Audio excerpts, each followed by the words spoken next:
the Tampa Bay Buccaneers took care of business this Sunday, and prior to what happened this Sunday, we got an update on Antonio Brown and just a very unique situation that he's been in. And ever since then, it seems like the Tampa Bay Buccaneers might be in a situation where they move on from the guy altogether. This is coming straight to us from Ian Rappaport, so of course, sack the like button for the YouTube algorithm, subscribe and turn on our notifications for a chance to win a pair of Apple AirPod Maxes, and of course, make sure you're followed on Instagram, because if you are, you'll enter for a chance to win $500. I'm straight up giving away $500 to someone that follows me on Instagram. Now that we got all that out of the way,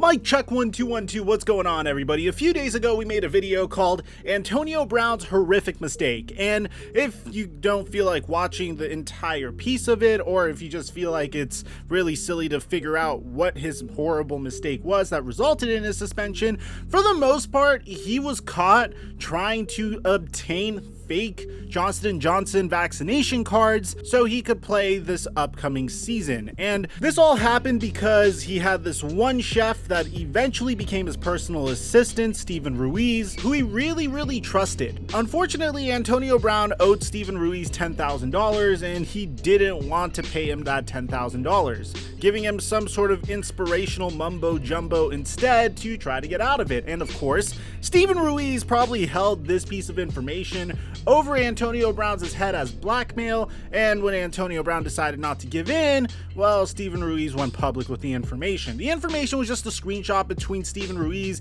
and Sydney Moreau, who is Antonio Brown's girlfriend currently, and you can see Sydney straight up asking Steven Ruiz if he can get her Johnson & Johnson vaccination cards. Now, there's so much stupidity involved in this. I mean, like, I don't mean to give advice on how to do something horrible, but like, at the very least, do what you can to cover your tracks. Don't ask someone that Antonio Brown literally is having a couple of problems with on text message whether or not he can get fake vaccination cards or commit fraud. I mean, that's just like the dumbest thing you could do. This is something you could ask in person, but that aside, because obviously Antonio Brown's in big trouble for this, and there are some repercussions that might be had as a result of this entire situation, including Antonio Brown possibly getting released, according to Ian Rappaport. Now, originally the NFL puts out a statement saying that Antonio Brown, Mike Edwards, and John Franklin III are ineligible to play the next couple of games. They have been suspended without pay for the next 3 games, and John Franklin, if he is signed by a club, is also ineligible to play in the next 3 games. All 3 players have accepted the discipline and waived their right of appeal. NFLPA represented the 3 players during a joint NFL-NFLPA review into the recent allegations that players misrepresented their vaccination status under the NFL and NFLPA COVID-19 protocols.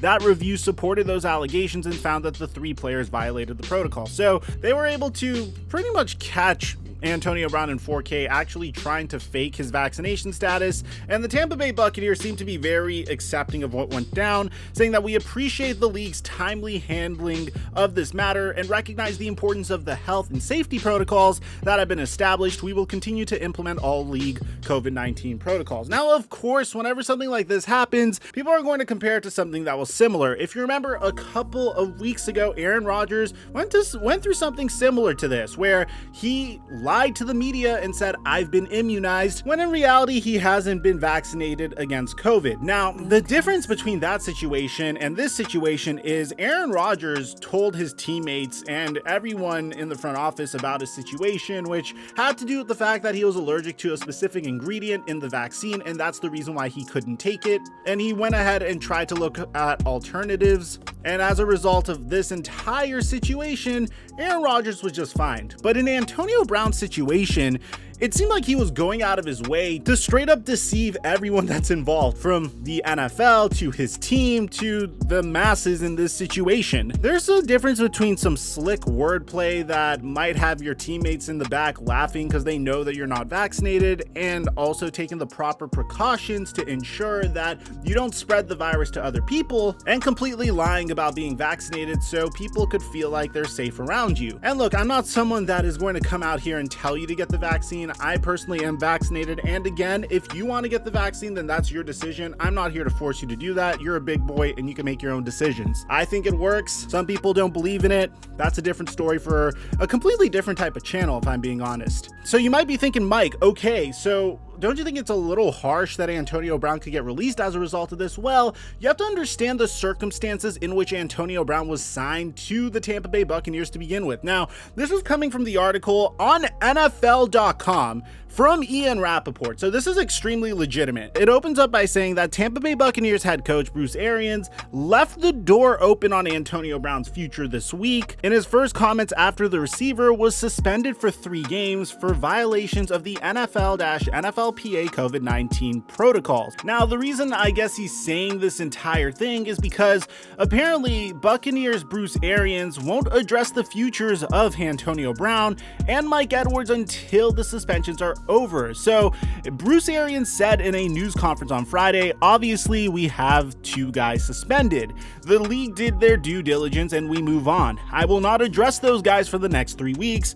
They'll just be working out and we'll address their future at that time. Other than that, there's really nothing else to say. Now you need to understand, Bruce Arians and Antonio Brown have some history. Bruce Arians was Antonio Brown's offensive coordinator during the earlier part of Brown's career, and initially when Antonio Brown was a free agent and Tom Brady said to Bruce, hey, we want to bring on Antonio Brown, Bruce Arians wasn't down with it, and I can't really blame him because he probably didn't see the upside in adding a fairly volatile personality, although very talented, to an already really deep wide receiver core. I mean, you got Chris Godwin and Mike Evans, and adding Antonio Brown as your wide receiver 3, yeah, the guy's an incredible player, but do you really want to deal with the off the field issues that are inevitably going to come? The Tampa Bay Buccaneers would go ahead and sign Antonio Brown despite him being in the middle of an 8-game suspension for multiple violations of the league's personal conduct policy. And there was even a civil sexual assault lawsuit that was still pending for Antonio Brown at the time. This is, in my opinion, I felt like this was all Tom Brady. And that's not to say it was a bad thing, because I'm assuming Tom Brady just wants to do whatever it takes to win. But